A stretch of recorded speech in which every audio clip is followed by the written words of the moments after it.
the story of Centaurs, the story of Medusa, the story of Minotaur, the story of the Sirens, the story of Scylla, the story of Lamia, the story of the Harpies, the story of Satyrs. Greek mythology creature explained. The story of Centaurs. In ancient Greece, myths were not just stories, they were reflections of humanity itself. From this world came the Centaurs, creatures born from both man and beast. Their lineage traces back to Centaurus, born from a cursed and forbidden union. They lived beyond civilization, where law had no meaning, only instinct. They were known as wild, drunken, and dangerous, slaves to their own desires. Their savagery led to Centauromachy, a brutal war against the Lapiths. Yet among them, one chose a different way. Chiron, the centaur who valued wisdom over instinct. He trained legends, Achilles, Hercules, and healers of the ancient world. Though immortal, Chiron was struck by unbearable pain. He gave up immortality, choosing release over endless agony. The centaur is not a monster, but a mirror, a struggle between reason and instinct that still lives within us. The story of Medusa, beauty, curse, and betrayal. In ancient Greece, the gods ruled everything: power, justice, and fate. Medusa was once human, beautiful, mortal. She served Athena, goddess of wisdom, within a sacred temple. But the gods do not always protect the innocent. The crime went unpunished, but Medusa did not. Athena cursed her, turning beauty into terror. Exiled, feared, alone. Then came Perseus, sent to kill her. She was killed in her sleep. From her blood, Pegasus was born. Medusa was not a monster. She was a victim, and history remembered her wrong. The story of Minotaur, born a monster, trapped by a king. King Minos of Crete defied the gods, and like all defiance, it demanded a price. Poseidon cursed Minos' queen, Pasiphae, with a desire that would birth a nightmare. From this forbidden union, the Minotaur was born, neither man nor beast. To hide his shame, Minos built a prison, a maze so complex, escape was impossible.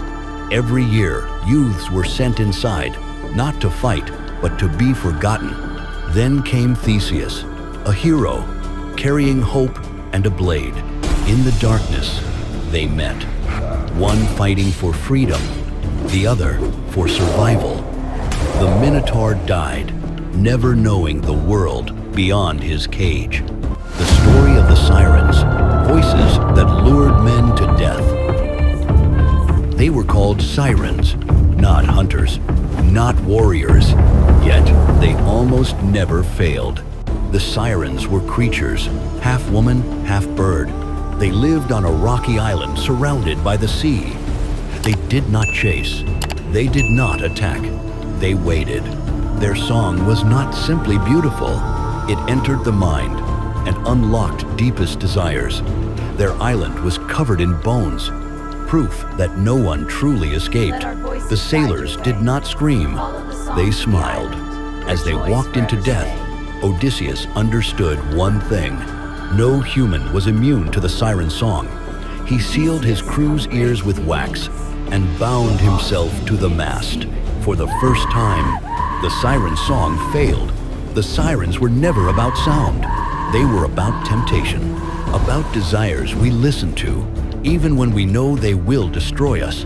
The story of Scylla. She was not born a monster. She was made one. This is her story. Scylla.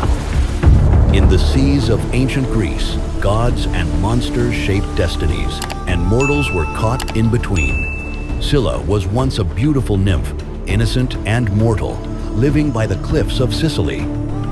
I curse you with the shadows of the sorceress Circe, jealous of Scylla's beauty, plotted her doom. Feel the darkness consume you. A cruel spell warped her form, turning her into a monster of the sea. Exiled to jagged rocks, feared by all sailors. All who sailed too close met doom. Her name became a legend, a warning across the seas. Scylla was not a monster. She was a victim of envy and power, and the seas remember her wrong. The story of Lamia, a mother cursed by the gods. She was not born a monster. She was made one when the gods decided she had suffered enough. Lamia was once a queen, beautiful, powerful, and desired. Zeus desired her, and the gods' desires always come with consequences. Hera did not punish Zeus. She punished Lamia. Her children were taken from her, not by fate, but by cruelty. Grief consumed her, and grief does not leave survivors. Hera cursed Lamia never to sleep, forcing her to relive her pain forever. What was taken from her, she began taking from others. Lamia was not evil. She was grief, given fangs. The story of the Harpies, spirits of storm and punishment. In Greek mythology, the Harpies were not wild beasts. They were spirits of destructive wind, the face of a woman, the wings of a bird, and the wrath of the gods within. Their most terrifying weapon was not their claws, but a scream that shattered the air. They did not kill at random. They were sent by Zeus himself. King Phineus defied the gods. His punishment was not death, but eternal hunger. Every meal he reached for, the Harpies took away. He never died, but he never truly lived. Even creatures of the sky can be hunted. The Harpies were not just beasts. They were messages, and punishment always arrives. The story of satyrs. When instinct ruled the wild, satyrs were creatures of the wild. They belonged to forests, mountains, and places untouched by law. Half man, half beast, no balance, only instinct. Satyrs followed Dionysus, the god of wine, ecstasy, and loss of control. For satyrs, music was not art, it was instinct given sound. To humans, satyrs were danger, uncontrolled desire, lurking beyond the city walls. Unlike Chiron, the centaur who chose wisdom over instinct, satyrs chose instinct without restraint. Satyrs were not evil.